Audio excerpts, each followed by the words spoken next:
The light inside the Crocker Galleria mall is failing, even though it's only 3 p.m. on a Monday afternoon in June. The air, typically thick with the smell of urban decay and sea salt, is purified here, rendered sterile by the high-end air conditioning. This place, downtown San Francisco, is a gilded cage of commerce. It is June 23rd, 1997. Kristen Modafferi, 18 years old, finishes her shift at Spinelli Coffee. She's wearing her work clothes, the black Spinelli's tee, tan pants, but she pulls on a comforting layer, a blue plaid flannel. Her destination, the Wells Fargo ATM just around the corner. The grainy security footage captures it, a fleeting moment of ordinary life. Kristen stands there punching in her pin. She is focused, perhaps already thinking of her photography class at UC Berkeley, or the friends she'd hoped to meet at Baker Beach. She is a girl with plans. She completes a transaction, withdrawing some cash, and turns away.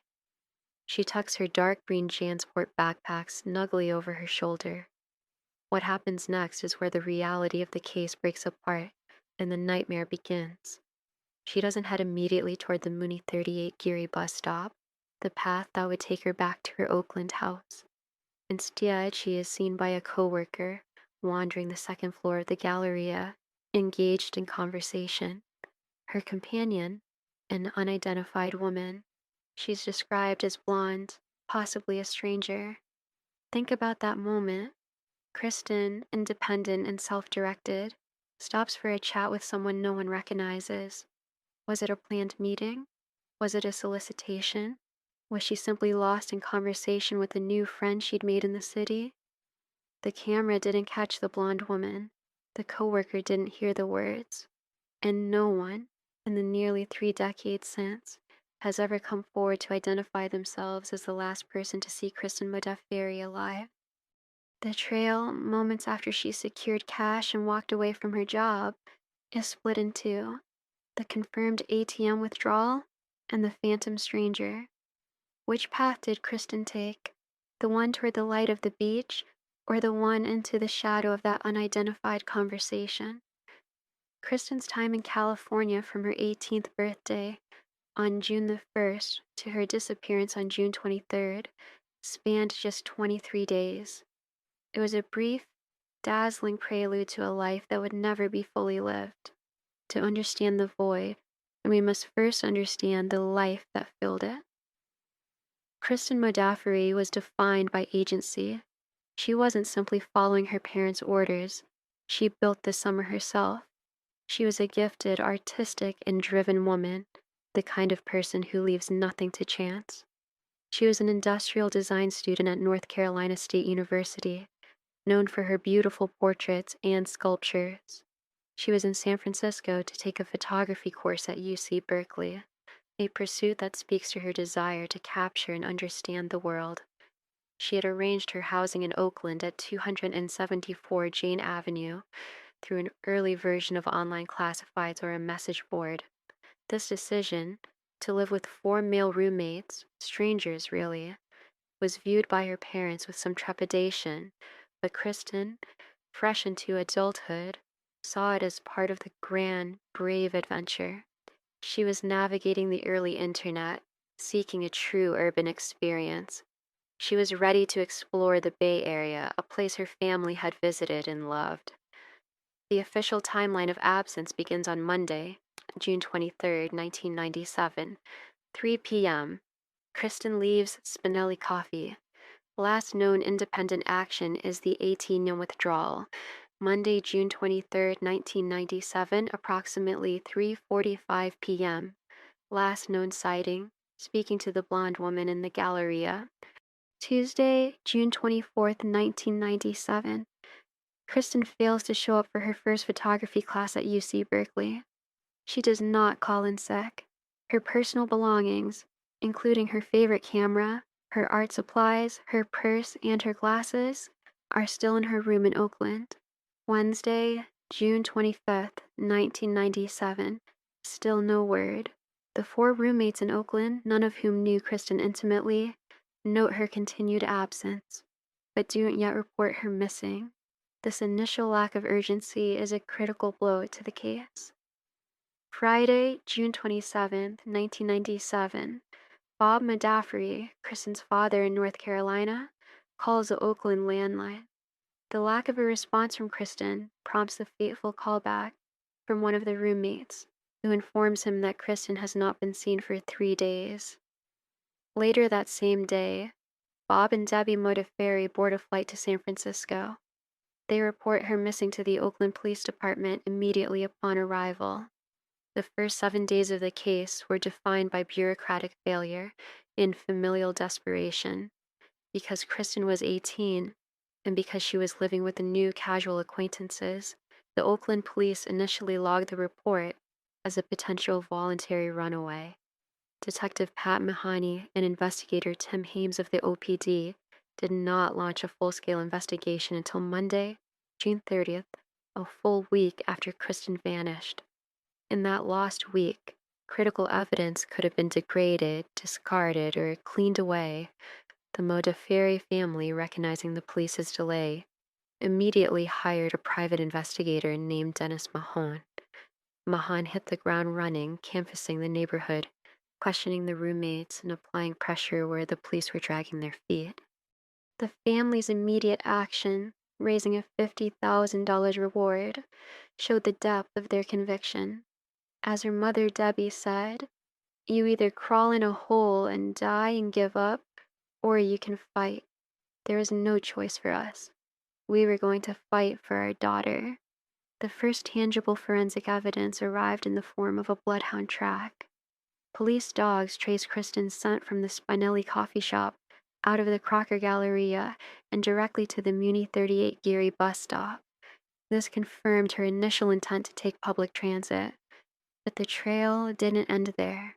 The dogs, guided by Kristen's faint scent on clothing provided by the family, followed the bus route across San Francisco, all the way to the western edge of the city. The scent was last detected near Sutro Heights Park, the windswept hills overlooking the Pacific Ocean, near the treacherous cliffside ruins of the Sutro Baths. Let's talk about the ocean theory. Police consider the devastating possibility that Kristen, perhaps exploring the rocky, tourist-heavy area, had fallen or been swept into the Pacific, a fate that claims several lives each year. Investigator Hames noted the trail seemed to stop at the water's edge. Bob Modafferi dismissed this. He said that they really don't believe that's what happened to Kristen, and since it's a very tourist-oriented area, there are always people around, leading him to believe that if she had fallen into the water, somebody would have seen something. Then there's the mystery of the Bay Guardian ad. Inside Kristen's room in the Oakland house, her parents made a deeply unsettling discovery. A copy of the Bay Guardian newspaper, stuffed in a trash can, with a personal ad circled in ink. The ad read, "Friends. Female seeking friends to share activities who enjoy music, photography, working out, walks, coffee, or simply the beach, exploring the Bay Area. Interested? Call me." The contents mirrored Kristen's exact passions: photography, music, walking the city, the beach. Did Kristen place the ad? Or was she responding to it? If she responded, was the blonde woman the person she met? Or was the ad itself a dark, carefully laid trap? The newspaper had purged its backlog for that week, making it impossible for investigators to trace the phone number associated with the ad. The call for connection became yet another phantom, a frustratingly specific piece of non-evidence. But we all know, most of these stories start closer to home. The immediate environment of Kristen's temporary home, the house at 274 Jayne Avenue in Oakland, was a key focus for the private investigation, if not for the police initially. The setup was highly unusual for a bright, cautious student. 4 male strangers, 1 female student, all living under one roof, linked only by an internet ad. The most alarming issue surrounding the roommates was their lack of action. Kristen's disappearance went unreported for 3 days, until her father called from North Carolina. Their initial interviews with Detective Mahoney and PI Mann revealed little. and while their alibis were checked, their casual detachment remained profoundly unsettling to the family. The location was further complicated by the neighboring property. It was later discovered by private investigator Dennis Mann that the house next door at 278 Jayne Avenue was operating as a halfway house for convicted drug offenders and other felons, a fact the initial police investigation missed. This geographical proximity to a population with known criminal histories added another layer of sinister possibility to the narrative of a vanishing from a supposedly safe place. One particularly intriguing element involved a male roommate's girlfriend. Pages were discovered to be missing from her diary, covering the period Kristen was in San Francisco. When questioned by Detective Mahane, the girlfriend claimed the roommate had torn the pages out. This unexplained act, the deliberate destruction of a personal chronological record of that exact time, provided a thick layer of suspicion, yet still no concrete evidence of foul play. The police, faced with no body and no crime scene, struggled to escalate these murky connections beyond suspicion. The house at 274 Jayne Avenue, intended as Kristen's summer home, quickly became the first, most intimate suspect in her disappearance. The casual cruelty of the missing person's initial classification, combined with the strange indifference and unconfirmed alibis of the men under its roof, created a perfect vacuum for foul play. In 1997, San Francisco was still basking in the glow of the dot-com boom, a city of vibrant counterculture and a new money. Kristen's disappearance, a bright, attractive girl from the clean South, struck a chilling chord. The Modafferi family worked tirelessly to break through the city's inherent apathy. They plastered thousands of posters, the striking image of Kristen, her dimples, and her hopeful eyes, across the entire Bay Area. The massive billboard erected on Geary Boulevard was perhaps the most visceral call for help. Where is Kristen Modafferi? For San Franciscans, it became an unavoidable, haunting reminder that the city's veneer of opportunity could hide unimaginable danger. The local media, particularly KGO TV, amplified the family's pleas, creating a national profile for the case. The image of the girl who came west for her dream, only to vanish near the chic Crocker Galleria, terrified parents and chipped away at the era's sense of urban invincibility. In the middle of this media firestorm, the case got its most grotesque distraction. On July 10th, 1997, a call came into KGO TV. A man claimed Kristen had been murdered by two women, possibly jealous lesbians, and her body dumped by a wooden bridge on the way to Point Reyes. The caller was identified as John Onuma, a 36-year-old man who lived near the Galleria. When confronted, Onuma recanted the murder story, claiming he made it up to falsely implicate two women he knew. He felt they were conspiring to get his girlfriend Jill Lampo fired from her job at the local YMCA. Police searches of Onuma's apartment revealed a sizable amount of blood. The immediate implication of a violent crime was overwhelming. However, forensic DNA analysis delivered a stunning anticlimax. It was cat blood. Despite the false confession and the cat blood, Onuma remained a person of interest. Investigations later revealed he had a pattern of placing personal ads to coerce women into sex. He was seen as a manipulator and a liar, a deeply troubled individual with potential predatory tendencies. John Onuma ultimately moved to his native Hawaii in 1999. His involvement, defined by lies and misdirection, serves as a dark testament to the case's complexity, a genuine threat hiding behind a thick curtain of fabricated nonsense. The investigation was trapped between a scent trail that led to a dead end at the ocean, a mysterious blonde woman who was never found, suspicious roommates who said little, and a false confessor whose blood turned out to be feline. Kristen Modafferi had effectively been erased. For 18 years, the house at 224 Jayne Avenue in Oakland was just a location, the last known address, a silent witness, The true climax of the Kristen Modafferi case wouldn't occur in the flurry of 1997, but in the agonizing, determined return of a few individuals who refused to let the cold case lie. The Modafferi family never stopped. They kept the Kristen Foundation alive, advocating for other missing adults, and they kept turning over that one last cold rock.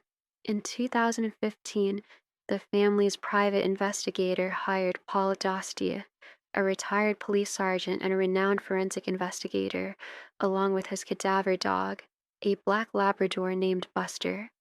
Buster was famous for his ability to locate human remains, even in ancient archaeological sites. Dostie and Buster were brought to the house on Jayne Avenue. The dog, a highly trained instrument of detection, went immediately to the basement. The house, built on a foundation of hard-packed clay, contained a poorly finished concrete slab. Buster didn't just sniff, he alerted. The signal was unmistakable. Human decomposition was present. Dostie took soil samples and stated unequivocally that there was human decomposition present there. He believed the body was hidden beneath the slab or had been left to decompose in the basement before being removed. He proposed that the house indicated a crime scene, not a shallow burial, given the difficulty of digging in the clay floor. In February 2017, this finding was supported by science. Dr. Arpad Vass, a forensic anthropologist from the University of Tennessee and developer of specialized human decomposition detection technology, visited the site. Using a proprietary device that scans for specific volatile organic compounds, the chemical signature of a decaying human body, Dr. Vass confirmed the presence of these chemicals. The device pinpointed the area of decomposition, not just inside the basement of 274 Jayne Avenue, but also at the base of the porch steps, near a concrete slab, at the adjacent residence, 278 Jayne Avenue. Even more damning, Dostie and Voss claimed to have found a chemical signature consistent with human blood near that concrete slab at the 278 Jayne Avenue residence. Crucially, they conducted preliminary DNA testing on the material, and the results allegedly matched DNA samples provided by Kristen's parents, Bob and Debbie Modafferi. The evidence, though found through independent forensic efforts and not immediately by the Oakland police, created a seismic shift in the case theory. The vast, mysterious city was no longer the suspect. The suspect was the house itself, the very place Kristen was supposed to be safe. The killer was likely not a random predator, but someone close enough to her to enter that space and commit a crime in secret. Dostie publicly urged the OPD to re-interview the former male roommates and to use their own resources to test the VOCs and excavate the basement slab. The ultimate tragedy lies in its lack of resolution, despite the overwhelming scientifically supported indications of a crime scene and human remains beneath a home linked directly to Kristen. The case remains officially cold and unsolved. The Oakland Police Department responded to the 2015 findings by documenting the scene and sending officers, but they expressed caution and publicly stated that no human remains were confirmed to have been found. They suggested they had not received all the necessary data from the independent investigators to perform their own conclusive tests. Both Dostie and Voss refuted this, stating they provided the necessary information, including methods to test the soil. They reiterated that the police only needed to bring their own dogs out to that site and see what happens. As of today, no one has been arrested, prosecuted, or charged in connection with Kristen Modafferi's disappearance. The legal outcomes is one of perpetual, agonizing inconclusiveness. There is no trial. There is no plea deal. There is only the evidence, stubbornly pointing to a dark truth, and the legal system seemingly unable or unwilling to complete the final, necessary steps. The mystery remains bound to a cold concrete floor in Oakland. We are left here at the end of the line, standing on the windswept bluff of Sutro Heights, where the bloodhounds lost the scent. The cold Pacific crashes below. Did Kristen get off the bus here, meet the phantom blonde woman, and then fall victim to the treacherous tides as the police first feared? Or was the scent trail a calculated misdirection by a killer who used the vast, indifferent landscape to cover a crime committed in the intimate confines of a shared house? The later, more compelling evidence, the cadaver dog alerts, the decomposition chemicals, the DNA matched to her parents in the basement dirt, argues overwhelmingly for the latter. The crime was local, committed by a person who had access, a person hidden in plain sight. Kristen Modafferi's disappearance had an impact that rippled far beyond the city limits of San Francisco. Her family's tireless fight against the bureaucratic indifference that greeted their report, the police's delay because Kristen was 18, turned this cold case into a legislative catalyst. In 2000, spurred by the Modafferi family's advocacy, Congress passed and President Bill Clinton signed Kristen's Law. This crucial piece of legislation authorized annual federal funding to support law enforcement agencies and organizations dedicated to finding missing persons over the age of 17. It was an acknowledgement that the arbitrary age cutoff for federal resources had created devastating blind spots. The law, though its federal funding expired in 2005, created a permanent organizational shift. It led to the expansion of resources and attention for missing adults, a solemn, enduring monument to the bright, artistic life that was swallowed by the shadows of a summer in the Bay Area. Kristen Modafferi never became the photographer she planned to be. She never went back to North Carolina State. But her absence, the black hole she left behind, possessed a strange and terrible power. It created a law. It changed the way the nation searches for its lost. The fear, the quiet terror that sinks into us is this: when a brilliant young woman disappears seeking her freedom, and the most probable evidence of her fate lies beneath the very foundation of her home, where in this world are we truly safe? If you have any information concerning the disappearance of Kristen Modafferi, please contact the Oakland Police Department Missing Persons Unit at 510-238-3641.